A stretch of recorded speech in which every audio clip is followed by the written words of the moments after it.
Have you ever felt so opposite of someone that maybe politically, personally, spiritually, that it seemed impossible to find a common ground, a common good?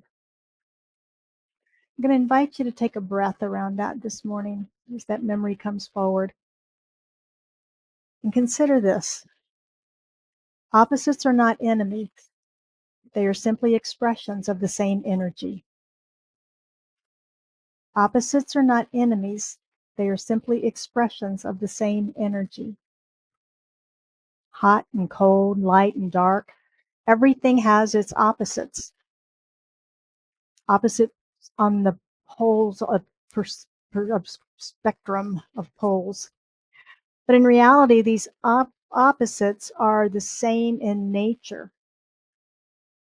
They're just different degrees. It's different degrees.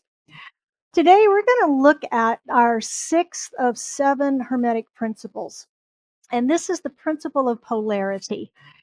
And the principle of polarity is one of my favorites because it has helped me to a greater understanding of oneness.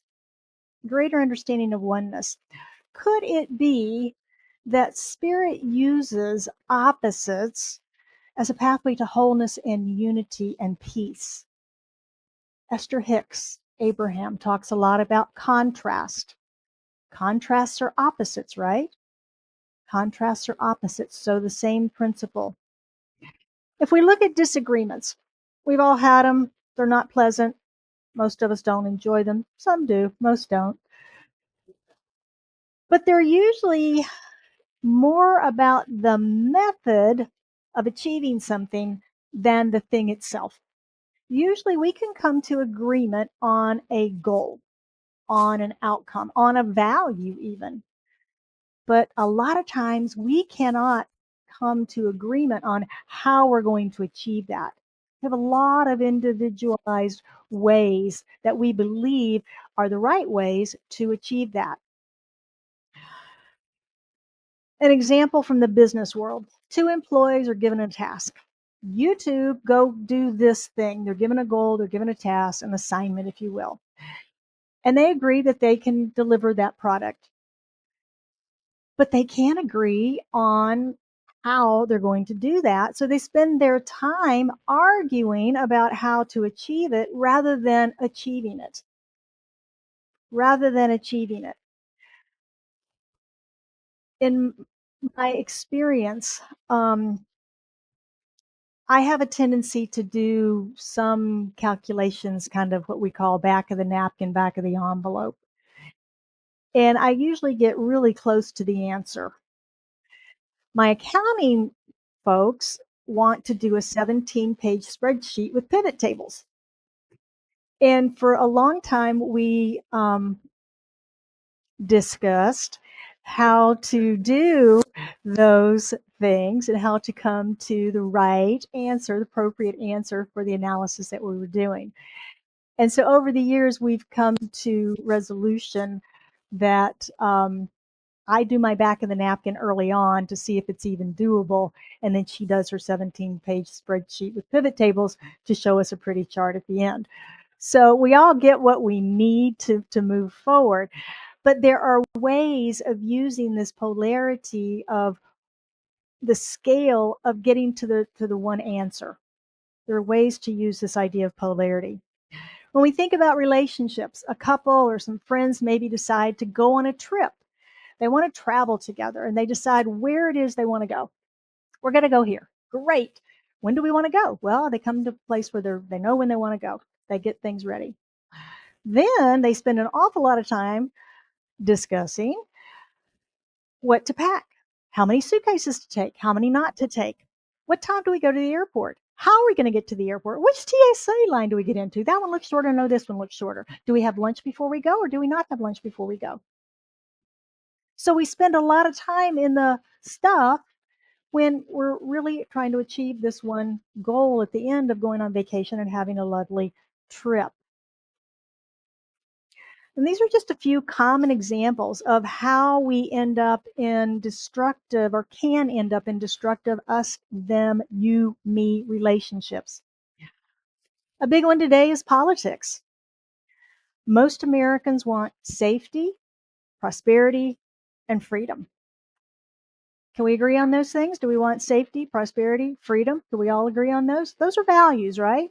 When we can elevate ourselves up to that and look at that as the goal, we can begin to have dialogue perhaps about how to get there. But right now, we've got a lot of different ideas about the how, about the how. And so we're not achieving a lot at this time because of all of that turmoil in the how, which as I wrote this talk, I kept thinking about our affirmative prayer treatments.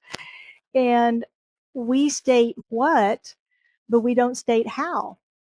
We turn that over to the universe. We let go of the how and turn that over to the universe.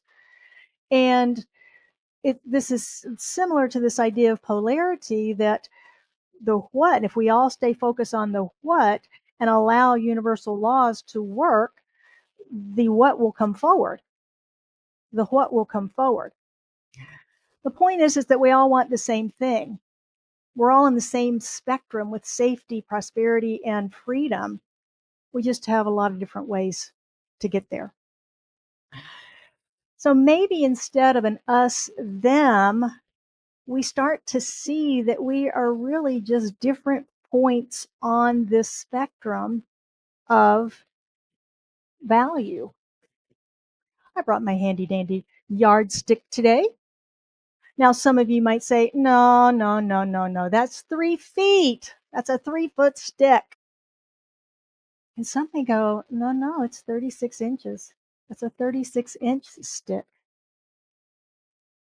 We're all right, right? We're all right. But a lot of folks will choose to argue about what this thing is. Is it a yardstick? Is it a 3 foot stick? Is it a 36-inch stick? It's not meters, it's only in inches. This one is particularly in inches. The principle of polarity teaches us that extremes are only illusions. They're only illusions. Hot and cold are points along the scale of temperature or thermodynamics, if you want to use the big scientific word. Where exactly does cold become hot on the scale? We have a lot of words in between there to describe those temperatures, don't we? Cool, warm, tepid, lukewarm, all those different things. It's all on the spectrum of temperature or thermodynamics. The yardstick is all on the spectrum of measurement. It's inches, yard, feet. 36, 3, 1. You know, some people might say it's a 100-yard football field and I'm sitting on the 50-yard line. Some may go, no, no, no. It's a 300-foot football field and I'm sitting on the 150-yard line. 150, I can't even say it, 150-foot line. That's it. That's hard to say when you say in the yard line all the time. When this idea of points on the same spectrum begins to click, we get that light bulb moment. We get that light bulb moment of understanding. We can begin to let go of some of our rigidity in our thinking about how things are. I am this point on that line. This is what's true. We can begin to open up to that and go, well, maybe my point on this line is just within the spectrum, and I can expand and see the broader. There's more and less, like we talked about rhythm and the pendulum. There's more and less on that angle of the flow of the pendulum, right? Same thing with this, with polarity. There's opposites, and there's a whole lot of stuff in between. And most of us pick a place in between love and hate. We want to stay in love, but sometimes we move to the other side, and we may be in the middle of that. We go for light and dark. There's a whole lot of gray in the middle of light and dark. A lot of different spectrum in there. When we can become more curious about other people's points of view, rather than digging in and just simply saying, mine's right, yours is wrong. When we can remember right and wrong are two ends of the same stick, let's find where maybe there's a common vibration between us. Maybe there's a common rhythm between us, a common value that we share. And we could perhaps start dialoguing. I love the word dialogue because dialogue means conversation. It means listening as much as we're talking. And a lot of times we forget that part. We forget that part, that there's just as much listening. It's not a competitive argument to shut the other person down or to win. It's a conversation. When we practice saying the Covey statement, seek first to understand, then to be understood. Imagine if everyone approached conversations that way, to understand what the other person is saying, to understand their perspective, their value. What value are they defending by this position? We all have a reason, right? We all have a reason for what we are defending or the position that we're taking. And if we don't, or we don't know what that is, maybe we need some inner reflection about that and why, what is my value that I am defending here? All of these 7 Hermetic principles that we've been studying are about what's called transmutation. And it's raising our vibration along the spectrum to change one thing to another. Kind of like alchemy and the old sorcerer's stone, where they were trying to change base metals into gold. Our minds are the sorcerer's stone. That's where we can transmute things. That's where we can change it. You may have had an experience of transmuting or movement in your emotions. I think of my sister and I sometimes when my mother passed, and she had had a stroke, and she'd been in a nursing home for a long time, and we were going to the funeral home for to I think we make you prove the body, kind of a strange custom. Um, but we got the giggles. We got the giggles because it's a good thing we went. The makeup artist had put hot pink lipstick on her. And my mother was a solid red lipstick lady all of her life. And we were like, oh, no, no, that will not do. She will rise up out of it. And we got tickled and we got the giggles. I mean, it was a very solemn experience, right? But we transmuted that sadness into, I see I'm doing it again, into giggles. And it's transmuting the emotions. I don't know if that's ever happened to you guys or my sister and I, just weird. But that's how we can change an emotion. We can change our anger to peace. We can change hate feelings to love, kindness, compassion. We have that power within us to transmute any emotions, but we have to soften that rigid thinking of it's just got to be this way. Have you ever lost respect for someone or had those feelings and had those feelings of respect changed to love, or from love to hostility, or from hate to love, from love to hate? It's a reciprocal polarity that those can move around. Our emotions can move around. And this happens completely in our minds. It happens completely in our minds. And the meaning that we give to whatever is happening in front of us. It can't happen anyplace else, right? It's our perspective. It's what we are thinking about what they are saying and what it means. Is it a big deal or is it not a big deal? We choose, right? We decide. We decide.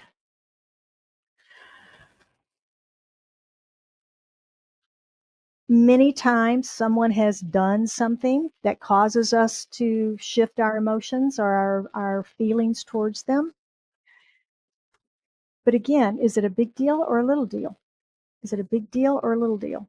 That's up to us. That's up to our minds. That's up to how we process. It's up to all of the things that have happened to us in the past and what we filed away in our subconscious and how we're going to pull that up and judge that experience, feel about that experience, and decide about that experience. We're mental and spiritual transformers. You've seen the robots. They transform from a man-shaped robot into a semi-truck or something else. We do this in our minds. We transform thoughts in our minds. Ernest said, change your thinking, change your life. I'm saying transform. We have the power within to transform our thoughts, to shift our energy towards love, because that's what the world needs. That's what every community, everything needs is love. And the principle of polarity, though, can seem dual because you got two ends of this stick, right? Two ends seems dual. But it's a great way to understand what oneness really is. Ernest Holmes, the author of The Science of Mind, says oneness can produce multiplicity, but not duality. Duality supposes opposing fundamental principles. Oneness says there is no duality ever, period. One principle, however, can produce innumerable forms or personalities without in any way denying its unity. Think about an apple. Have you ever cut an apple in half? What happens? You got seeds inside, right? And if we plant those seeds, we get an apple tree with multiple apples. So that's what he's telling us, is that it's one principle, the apple seed, the apple, you take the seed and you're going to grow more apple trees with more apples on it. Same thing with the principle of heat, or again, thermodynamics. It can produce multiple fields on one spectrum of temperature. Dark and light have many shades of gray in between. Opposites come from the same source. And that's really the key message to polarity. Opposites come from the same source, oneness again. And when we can begin to understand and remember that even though they feel like complete opposites, whatever the situation may be, we're simply on a field of polarity and we can move around on that field. We have the power to move it around. We have the power to choose where we want to be with on it, because there's only one. There's only one. So how might we use this? How might we apply this principle of polarity in our lives? How about the next time you're confronted with a different view from someone else? First, we listen. We don't automatically shut them down. We listen, seeking first to understand before being understood, before countering that position. Understand. See if we can find the common good. Asking ourselves, what value are they defending with this position? What value are they defending with this position? And elevate your inquiry to God qualities, maybe. Love, life, light, power, peace, beauty, joy. What value are they defending? It's important to them enough to defend it. If you prefer the non-spiritual, use the idea of safety, freedom, and prosperity.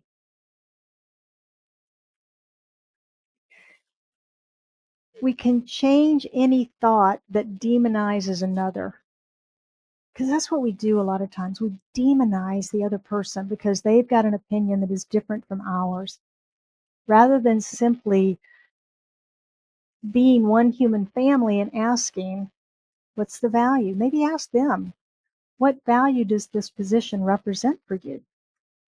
What value does it? Why is this important to you? Start there. Start there. When we can come to a common good, a common value, we can begin to have a productive dialogue.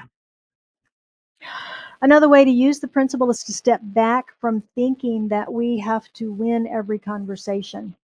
You ever had conversations with folks like that who it feels more like a negotiation or a battle? Yeah. I mean, it's like, whoa. I frequently will just kind of go within and back up and go, you win. Okay. Because we're not going to talk about this. When we can look at the perspective of oneness, then everybody wins. Win win. You win. You get to have your opinion, but let's talk about it so that you can understand mine. I can understand yours. And maybe through that conversation and dialogue, we can come up with a third way. Maybe we can come up with a third way. Because conflict, contrast puts us in touch with the greater expression. It triggers something in our minds because we want to solve problems, we want to answer questions. It triggers that in us, and it opens up the channels of spirit, that infinite flow that's always flowing through us, the infinite intelligence that surrounds us, to find that third way, fourth way, different way of expressing that same value in a way that may be more amenable to both parties. It's a way to open up the infinite possibilities that surround us. Years ago, I worked for a gentleman who had a very interesting human resources policy in the company. If he found out that employees were having a conflict between themselves, office stuff, he'd call them in and he'd say, okay, what's the deal? What's going on? They would each have their say about what was happening. And he would say, okay, great. Now you guys go work it out, or I'm going to fire both of you. So suddenly they could figure out how to work it out. It was amazing how quickly they worked it out because they now had a common goal, with a sprinkling of a threat, but they had a common goal to solve their issues. And once that happened, they could begin to find some possibilities in their disagreement so that they could come to resolution. And that's how it works. I don't recommend the threat, but when we can open to the infinite possibilities, they will be revealed. There's so much more available to us than we are usually aware of. So conflict is not all bad. It's not all bad. It can be creative by triggering this creativity within us. It's a way to tap into our higher wisdom and find that win-win spiritual solution to every problem, like Wayne Dyer taught us. He wrote a book about it. There's a spiritual solution to every problem. Instead of seeing polarity as division, we need to start seeing it as a tool, because this ancient teaching invites us to see it as an opportunity to move along the spectrum, move along the scale, away from fear, away from separation, and towards unity, towards peace, towards wholeness, understanding, the common value. When we can find our common value, we can find our common humanness and become one family. This energy of opposition or contrast becomes the fuel for our growth if we allow it. So let's look at our spiritual practices for this week. First, we're going to think of someone that we feel that is opposite from us. Think of someone we feel is opposite from us, and then ask ourselves, what value is this person protecting or honoring? What value are they protecting or honoring? And how might that be the same value that I hold, but I express it differently? I express it differently.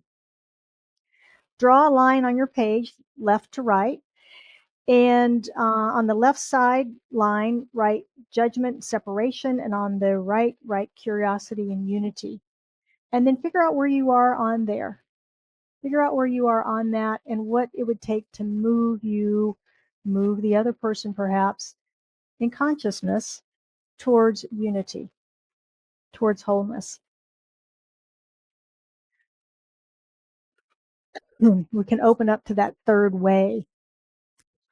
Today I do have a handout for you on the front desk. It's a worksheet of journaling prompts to help you work this process in your life. It can be with a person, a situation, an event, a circumstance, whatever. You can use the process. So this week, let's remember that polarity is not a curse, it's a tool. It is absolutely a tool. And our work is not to eliminate our differences, but to elevate them. Because America, our relationships, our communities are calling on us to rise above the perception of duality. And remember that we are one. We are one.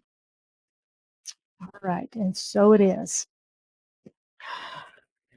I'll open it for any questions this morning. If anybody has any questions or comments on polarity.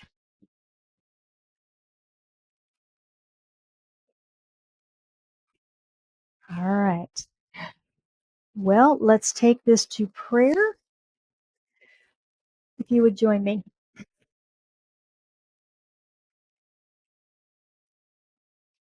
As we stand here in the presence, we recognize that there is only one. There is one life, one mind, one love, and it is universal. It is the power, the presence, the life force energy that is in, through, and as all of creation.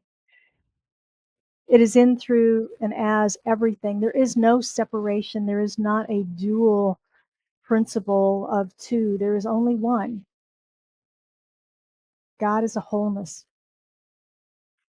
And it creates from that wholeness, and I know that I am a manifestation of it, individualized and unique, multiplicity in the unity, and that each of us are unique points of light and love, created of the divine source and substance, this one essence, this one love. And yet we are a wholeness, we are a unity of one. And as we remember this unity, as we remember our oneness, we can begin to feel an elevation of our consciousness, an opening, a receptiveness, an understanding, a compassion for all of our brothers and sisters, for we are one in this wholeness. And as each of us is uniquely made manifest, we get to have an individualized opinion. We get to have a perspective all our own. Our work is in our sharing of it. Our work is in our living of it. Our work is in being an example of it and continuing to be a light in the world, bringing forth love and unity, wholeness, demonstrations of oneness, caring, compassion, kindness. That's who we've come to be. We've come to be the light. We've come to be the joy. And so I know for anyone that has anything on their heart this day, that as they bring that into this prayer of oneness, this prayer of wholeness, that whatever it is lifted into this and surrounded by our love, our peace, our joy, and that whatever needs to be answered, whatever needs to be healed, whatever action and activity needs to take place, that's happening right here, right now. And we accept its full manifestation. I bless this center, Scottsdale Center for Spiritual Living, knowing that it is a divine idea in the mind of God, and that we are a beacon to all who seek spiritual insight in this city, this town, and that as we go forth out into the world as the ripples of love, the ripples of light,